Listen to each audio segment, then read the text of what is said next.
This is Suchitra Vijayan, and you're joining us for the Polis Project's Dispatches series. On the 25th of June 1975, the state of emergency was declared by Prime Minister Indira Gandhi. During the following 2 years, India witnessed a denial of fundamental freedoms and civil liberties on a scale unprecedented. Throughout this period of emergency, at least 40,000 people were incarcerated, and by some reports, 100,000 people became political prisoners.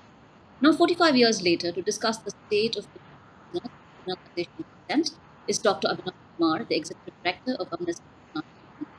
Dr. Kumar holds a PhD in modern history from JNU. He received the Charles Wallace postdoctoral fellowship from SOAS London. He's previously worked with Oxfam and Washington. Dr. Kumar, thank you so much for joining us. Thank you so much, Suchitra. Pleasure to be here. Start directly with work Amnesty has been doing with the Bima Correga.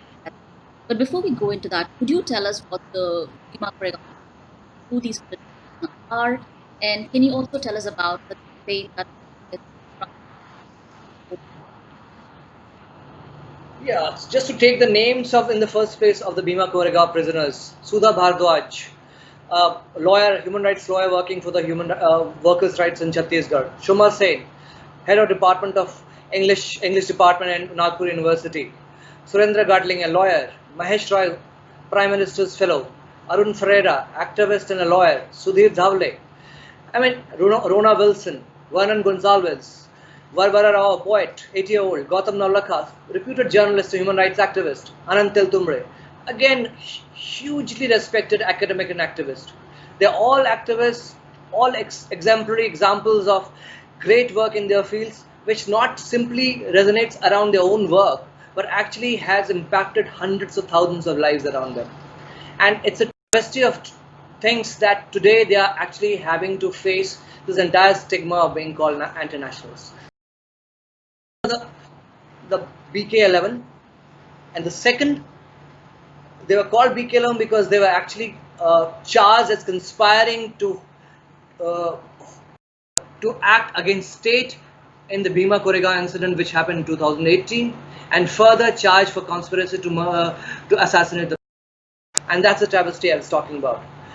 Campaign which Amnesty is running is to actually relook at this entire narrative which has been painted around them as the villains, as the anti-nationals, as those involved in breaking this country. We see them as heroes. We recognize them as heroes of this country because they are the ones who have been talking about the voices of those who have been voiceless so far. And our entire attempt through this campaign is to rebuild the narrative around them as real heroes of India. And that's what we're doing through various kinds of mediums possible: protest letters, social media, local mobilizations, and so on, advocacy and campaigns. So that's the idea of the campaign around Bima Correga 11. Dr. Kumar, I really want to put a very candid question. And the question is that, what does it mean to be a human rights defender or an activist, or simply a student or a citizen protesting against the government in India? Fairly dangerous, fairly risky, I must say. I must start with that note. And yet extremely exciting as well. Extremely exciting to be in times. I mean, of course, going back to the Dickensian cliche, best of the times, worst of the times, precisely because of that. Now, the fact is that today, the largest challenge is not about, of course, it is about being a human rights activist or a student activist or ordinary citizen raising a voice for the rights of the people and so on. The largest challenge is around the language of right itself, which has been demonized. So even before we come to the state and state action and crackdown and what's happening around that, the larger demonization of the language of human rights has happened at a mass scale, with media being party to it, public institutions being party to it, and of course state playing a very active role in that space. From there, then, of course, when you have shrunk the space for the discourse and public conversation around human rights in such a way that it has become completely negativized, then it becomes very difficult for, obviously, the people who want to fight for the human rights of the people, then to even articulate their voices in public. So that's the first one. And then it becomes fairly easier for the state to actually, within that space, to crack down, to incarcerate, to bring all kinds of charges, etc., to actually then create, this entire thing.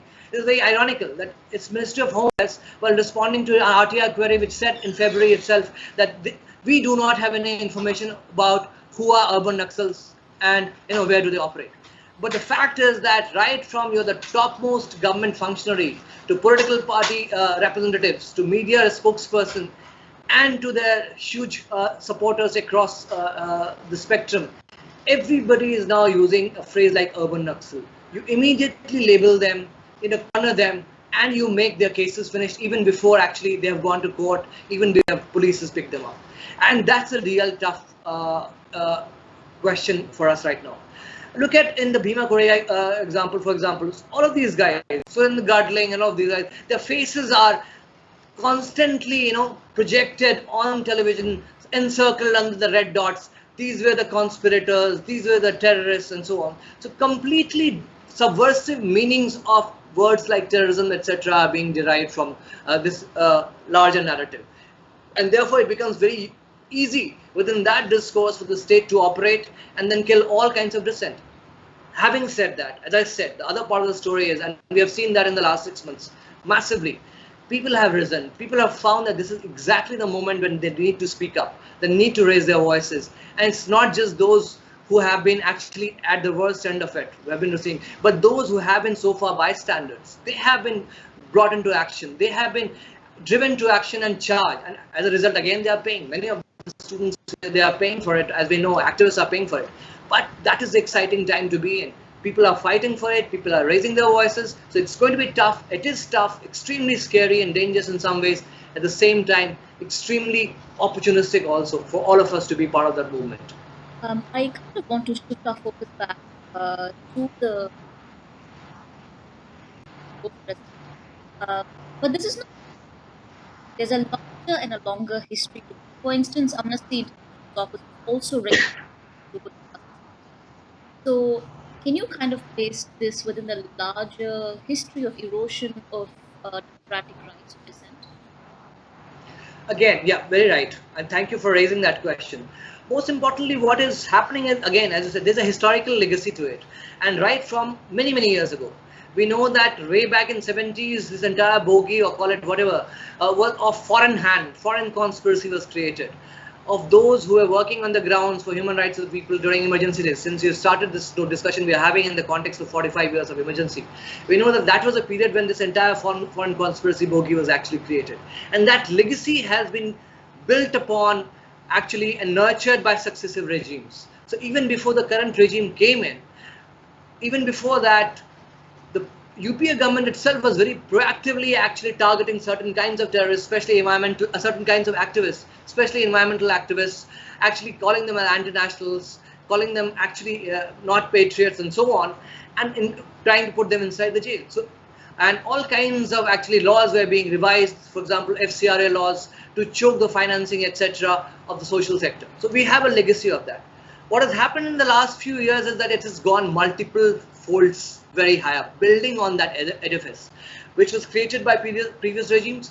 Those very laws are being now actually further made further utilized with much larger impunity. Organizations on the ground, and it's not only about international organizations I'm talking about. Let's think about an organization like Sabrang or Anhad, for example, or Navsajan, which works on Dalit rights, or another network called National Conference of Dalit Organizations. Many of these organizations, which are working grassroots organizations working for Dalit rights, rights of the minorities, etc., have been actually targeted, have been booked under various kinds of cases and so on.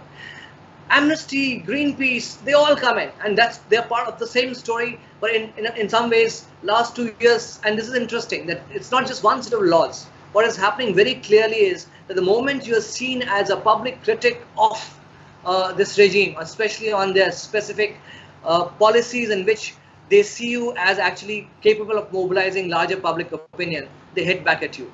And this is what happened to us actually in Amnesty 2 years ago. 2018 actually, first raids happened, and multiple departments since then have actually been investigating us. From 2018 to October 2019, CBI raids, There's a long story from Enforcement Directorate, Finance Ministry, Home Ministry, Income Tax Department, Ministry of Corporate Affairs, and CBI. So there's this whole corporate, and obviously the entire state's might, when on one hand you have these large-scale corporate financial frauds being actually bandied about and thousands of crore stories. Not that you need to compare these two, but I'm just saying that look at the way state's might is actually jettisoned, mobilized to actually target smaller, very little organizations like us. I mean, we are what, 30, 40, 50 people nation working with our very limited resources which we generate from within the country and so on.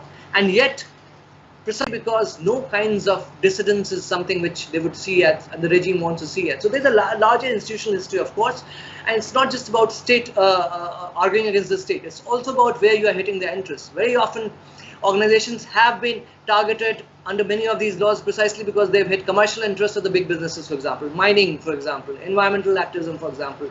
We know, so there's a larger umbrella of organizations working on a range of issues, but possibly seen as hitting divergent kinds of entrenched interests which are being brought and targeted. And there's an entire legacy which is now very visible to all of us. Yeah. I mean, it's really interesting that you raise about the question that Amnesty International India is still a very small organization in terms of the numbers, but it's still a really well-known organization, which still is an institution. But on the other hand, now we have individuals who are being designated. In July 2019, the ambit of UAPA was expanded, and it was amended, allowing for the government to designate people unilaterally as terrorists. Of course, Amnesty and many rights organizations have argued about the violation of international law and the Constitution of India. And Amnesty also in your report say that a law like the UAPA should never have existed. Can you tell us how the law has been remade, to what constitutes now terrorism, and how this is being weaponized? So once again, I mean, even before I talk about the UPA amended law which came last year, and very while announcing amendment in the Parliament, Home Minister very graciously said that this would not be used to victimize people, thereby actually betraying the sentiments of the government and the state very itself. This is exactly what is happening. But even before that, let me pause for a moment and go back. UAPA itself sits on the legacy of earlier massive, regressive laws like TADA and POTA. Even before that, you're talking about, we're talking about, emergency and so on. We know during emergency, MISA and Defense of India rules. So we have got these legacies of laws which have consistently been actually applied against all kinds of international human rights standards, also Indian constitutional laws and so on, where you have actually defined idea of terrorism in such a vague way and in such a selective way that you can actually go on applying it at your own discretion. It gives authorities massive discretion in terms of what this amendment has done, and where it is now from groups and organizations, it has brought it to individuals, and now actually saying that those who are likely to commit. Now look at this entire wording: likely to commit, likely to happen. So anything which, I mean, what is going on inside somebody's mind? You have gone back to Steven Spielberg movie, futuristic movie, where you actually jump into in the future and catch. Literally is that as bizarre as that? And this is the kind of illustration we are looking at, where you have looked at these laws completely subversing the real intent of laws in the first place. Second, completely bypassing international human rights laws, which including those human rights committee resolutions around SACPR and so on. I mean, I'm sure you know better than I would about these laws, to which India is signatory, that how these need to be solidly grounded in justifications on very rational grounds. They need to have judicial overview. They need to have very reasonable times of detention and so on. Detention, for example, 6 months detention. No country allows you 6 months detention without actually filing charges. 30 days police custody. I mean, look at these kinds of, where you can just read the entire narrative of any charge and so on. These kinds of impunity. And look at the law also from, I will just cite a very quick example. 2018, where we have the last data. In 2018, in India, there were more than 5,000 cases which were live under UAPA in 2018 itself. Out of that, at the end of the year, just 137 cases saw completion, and out of that, only 34 cases saw actually some kind of conviction. So look at the number of cases, look at the number of actually resolution. 1.6% it comes in the number. Data itself tells you that how it is being used, and not just UAPA, but also, and this is exactly what is being done now with the whole current, not just Bhima Koregaon. I mean, sending during the times of COVID, senior citizens and activists like Anand and Barbara Rao is already there under COVID-infested prisons. In Maharashtra, you've got 5 deaths, 4 or 5 deaths, and over 500 cases and so on. All of that pushed aside, and actually complete targeting of this almost with individual vehemence. And this is what UAP is doing. Young students in the last few weeks and months from April onwards to the senior activists. So it's not just limited to Bhima Koregaon, but anybody who comes within the ambit who challenges or dares to challenge the state authority gets booked under it, as if there's no other common criminal law which can be actually brought under which they can be investigated. That's the travesty of justice and everything.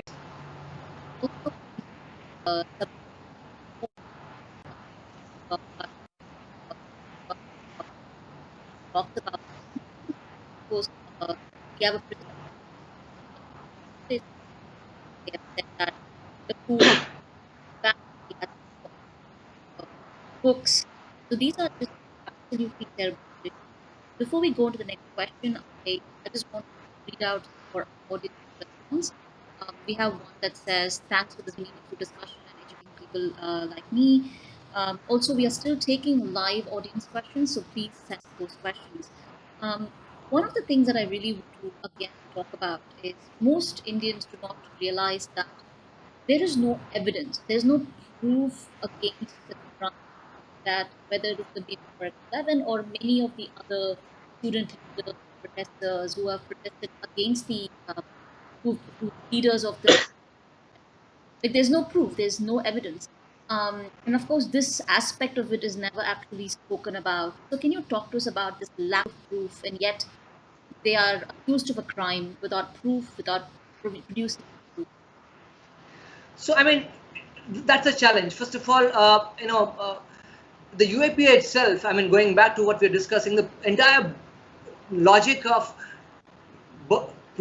keeping the burden of proof on the state, the entire thing has been inverted. The law itself in its application, and now it's put on the defendants that now you have to prove that you're innocent. It's the other way around. It's complete travesty of innocent until proven guilty. It's guilty until proven innocent. So I think that is, in the first place, that has happened through the application of these laws with all these people.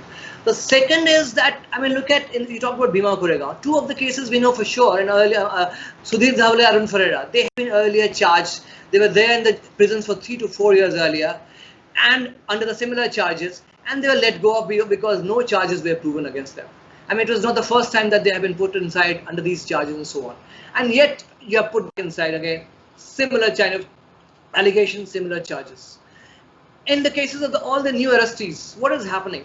It's, each of these people, young students, activists, they all were, the only thing we know, and publicly they have never denied it, they have been part of that ever since anti-CAA protests erupted, CAA Citizenship Amendment Act protests erupted, NRC laws and all that. These were the activists who were at the forefront of mobilizing opinion, protesting in the streets, all peaceful, that's what we know completely, and so on. And that's the only story we know. On the contrary, what we know is, in the case of Delhi riots, is that there were political leaders who were directly involved in giving hate speeches, and right after their speeches, in those very areas where they were found giving speeches, public speeches on camera, in presence of senior police officials, that riots erupted. This is travesty, once again. The student protesters who were mobilizing hundreds of thousands of students, activists, common citizens, women, community people, and actually, they were like festivals. We know that, how they were seen, celebrated, not just Shaheen Bagh, across country, across cities. They were seen as centers of festivals, communities intermarrying, teaching each other about values of constitution.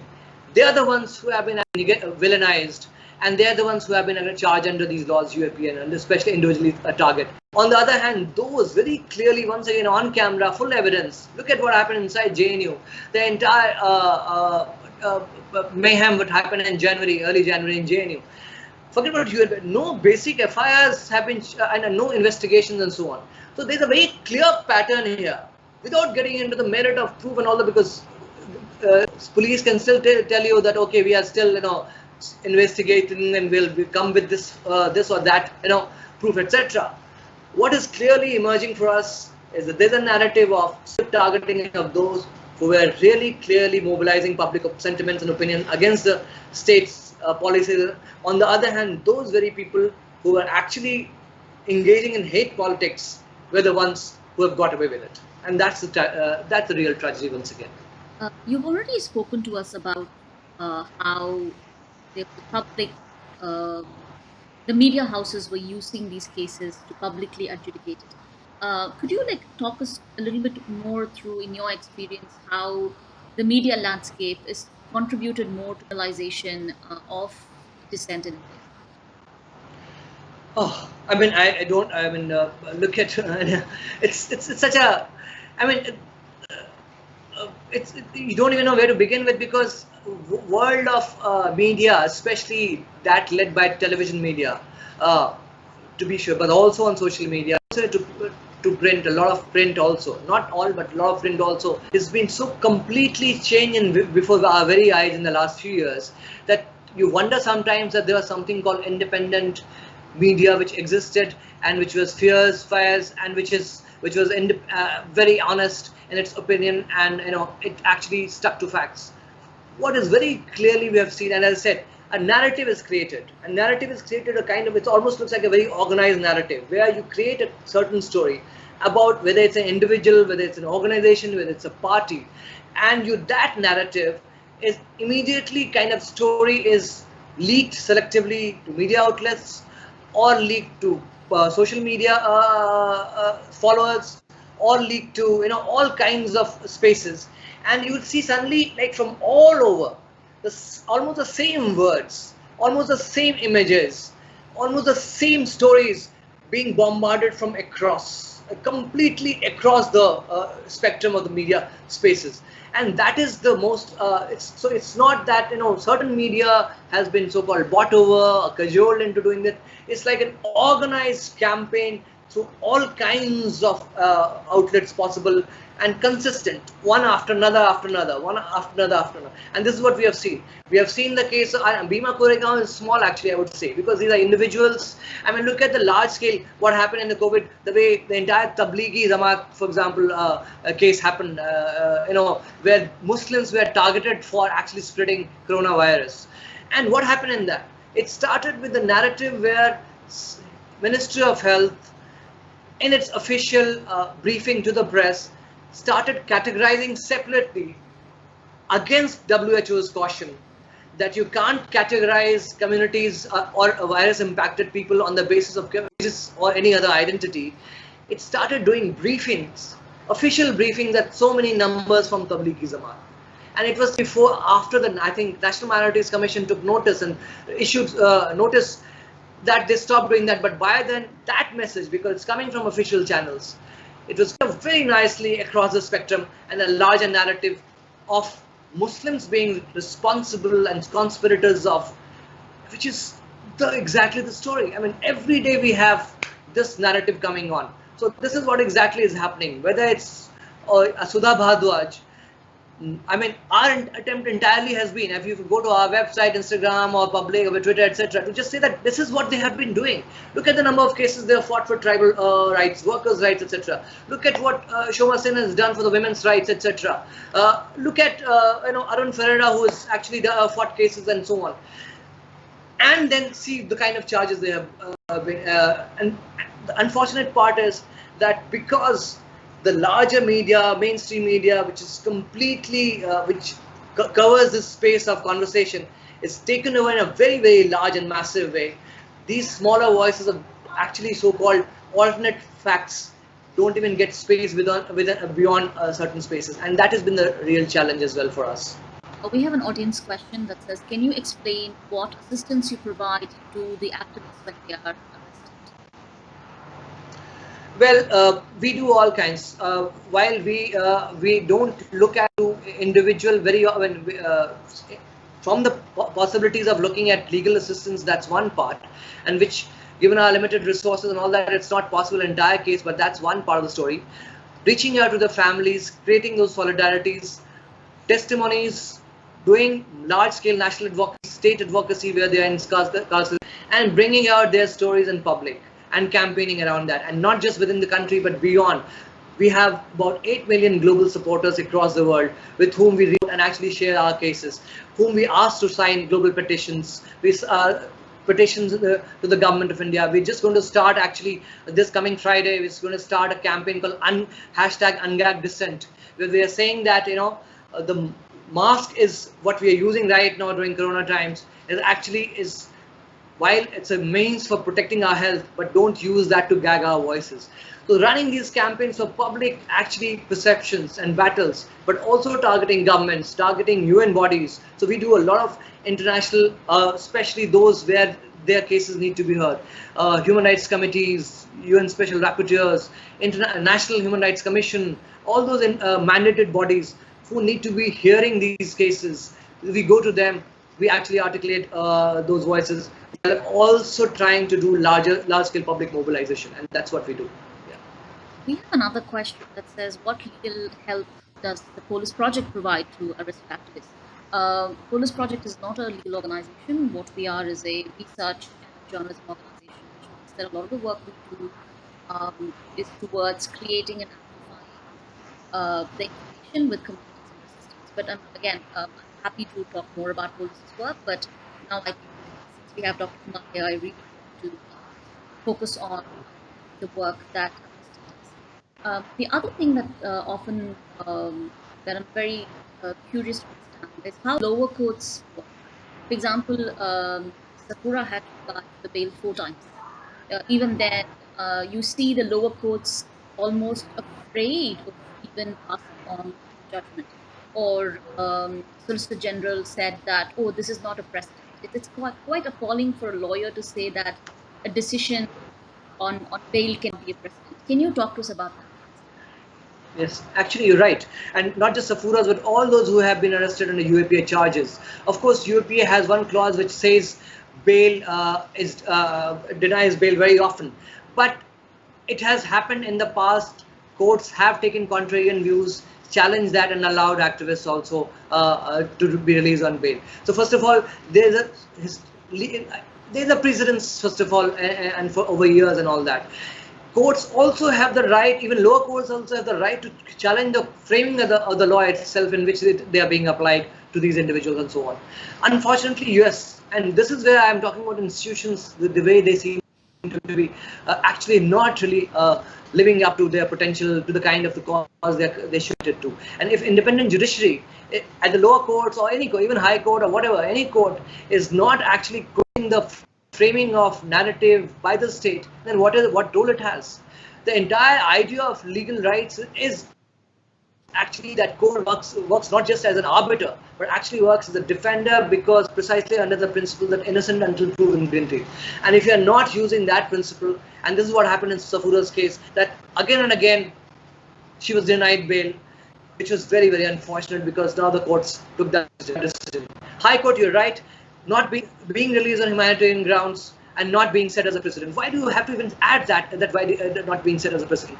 Because if so many other activists are being actually denied bail under the similar charges, then there has to be a questioning around the fact that why is it, what evidence do you have? Present those evidence, present the merit of the case, and each of the cases then need to be looked at on the merit of the case basis. And then why are you even saying that should not be? Because of legal jurisprudence is about setting precedents and so on. And as a lawyer, you would know better than I would know, because I'm not a lawyer, but I know that in this much, that these are about setting precedents and so on. If you're saying you're actually ruling, that's very unfortunate, of course, to say that. And it's very, very, because then it makes actually the task of other people, other defendants, even much more difficult actually to again start everything afresh, find new arguments, and once again and so on. So you're making it far more difficult actually for these people to once again initiate this entire story again. I don't want to go into the entire surveillance of detention fear that's being created. 9 rights defenders, most of whom have been fighting for the release of Dr. 11 through litigation, were also unlawfully targeted with a spyware attack, including Dr. Can you tell us how data surveillance activists further adds to this battlefield, which means that tomorrow a conversation, say you and I have, can be taken out of context. Everything can be kind of, the word you say can be taken out of context. Your conversations, your information, everything. So can you kind of walk us through that, please? Yes, I mean, there are two, I would say, talk about two cases actually which have come. One very recently, which Amnesty along with Citizens Lab brought out, and one earlier. One was in January and October 2019. Human rights defenders were targeted with emails containing malicious links. And if these links were to be clicked, a form of commercially manufactured Windows spyware would have been deployed, compromising the target's Windows computers in order to monitor their actions and communication. This is what happened. This is a violation of rights of freedom of expression and privacy. This is what happened. In October 2019, we know that Facebook's WhatsApp revealed that NSO Group, which is a surveillance tool vendor, had exploited a zero-day vulnerability. And I mean, it's a technical thing. I had to put my mind around to understand what it was on the platform. I came to know that they targeted about 1,400 individuals, which using a security flaw in software, which is unknown even to the vendor. And this NSO Group basically is a client, whose clients are mainly government intelligence and law enforcement agencies across the world. We came to know that about 22 of the 100 of those targeted were activists, human rights defenders, and journalists and scholars and so on. It tells you that what is happening. On one hand, as it is, you are creating these false narratives around them, massively, creating huge prejudices in the mind of the people and public at large.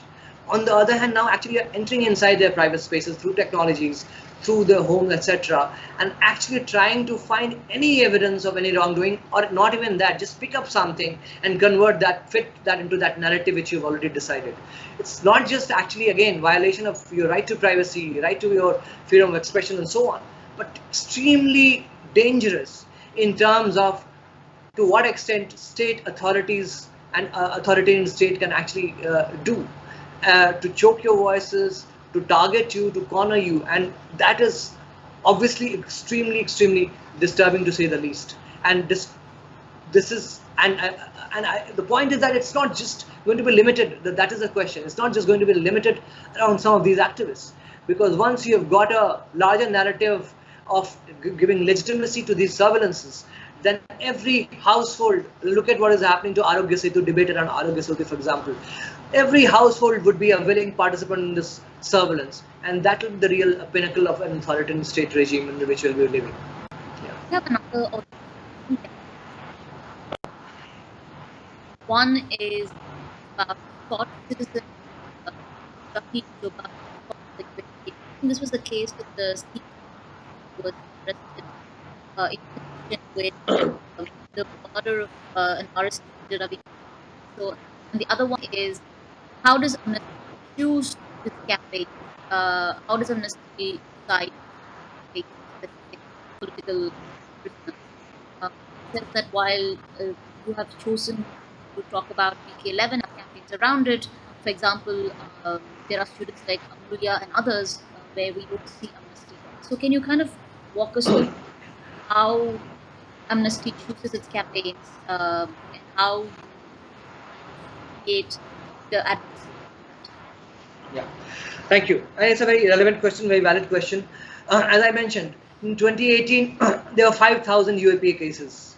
So you can look at the numbers, and and I also mentioned earlier the kind of resources and human resources we have exposure. It's not to look for an excuse. What I'm saying is, what we do is that in general we look at the larger policy regimes around which we pick up questions and so on, and we try to target that. Under that, we look at specific substantial cases where we have enough evidence, where we have enough stories to tell, with which we can build a larger campaign around to question, for example, in a case of like UAPA and so on.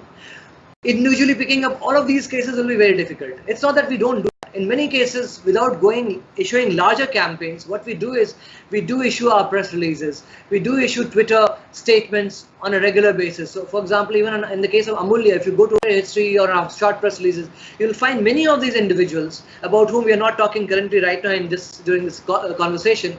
You'll find many of those names being mentioned there that we've consistently been tracking, and we do that. What we do, of course, also on an annual basis, we do tracking a report of human rights situation in a country, and we try and club them under broad categories. For example, what's happening under these laws.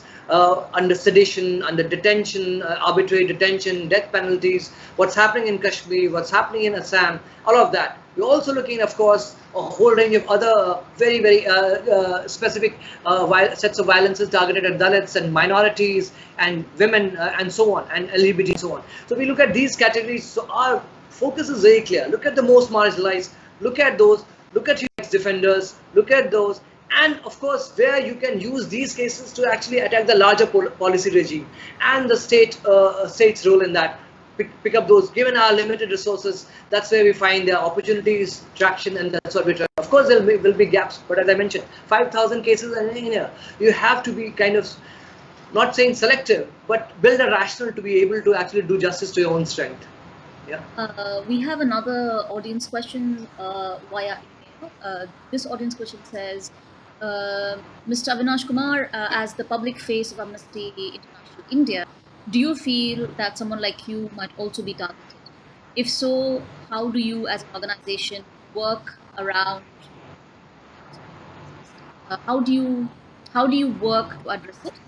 And second, they're saying that are organizations in India, many like yours, now putting in place protocols in which eventually you all think that there might be a day when the arrest comes to us? These are very morbid questions, so feel free to answer them.